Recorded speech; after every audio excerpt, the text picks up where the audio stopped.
if you were to be coaching a franchise buyer, right? Or not coaching, but giving advice, like what would you say? Let's say you were talking to your a family member. They were looking at buying a franchise, and you said, "Hey, you got to do these things in order to do your due diligence properly." Like, what would be kind of just like the 1, 2, 3 of that in a simplified version? Yeah, I think one is I would recommend looking at multiple brands in the same space. Like you said, I think looking at an established brand, an emerging brand, there's a couple benefits to that. One is typically the established brands can have the proof of concept, but even if you don't go with that established brand, let's say they sold out your whole territory, and so you're going to go with the other one, it gives you more information about the type of business, and you can see exactly. We talked about item 7 costs. Well, if you have multiple disclosure documents from multiple franchisors, you can look at the costs for like 4 different franchisors in the same space, and that's going to give you a better number in terms of your costs than you would if you had just one. So I think looking at multiple brands is very important, and not just fixating on one brand at the outset.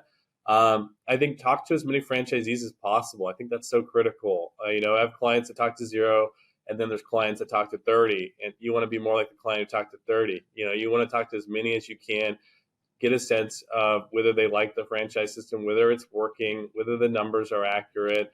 And you're going to look, there's stuff that the franchisor can't tell you. The franchisor oftentimes will not put, what the profit margin is of that business or the EBITDA margin of that business, but you might be able to get that from another franchisee or other franchisees in the system. So I think talking to as many franchisees as possible. I think having an attorney to walk through the disclosure document and the agreement's always important too. There might be red flags in those documents, in terms of, hey, this company's been sued for fraud 4 or 5 times, or hey, the whole executive team just left in the last year, and so no one who originally started with this business is there anymore. And so I think it's important either to the the candidate themselves to review the franchise disclosure document, or if they don't want to do it, have an attorney do it for them, because then we can identify any red flags there. And that red flags can lead to more due diligence with the other franchisees of, hey, there's a whole new exec team. Do you like them? Are they good? And, are they terrible?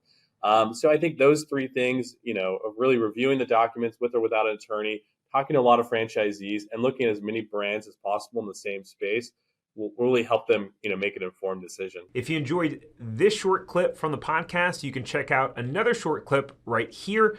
Or if you want to watch the full episode of this podcast, you can watch that here. And remember, knowledge is not power. It's applied knowledge that's power. Take care. Have a great rest of your day.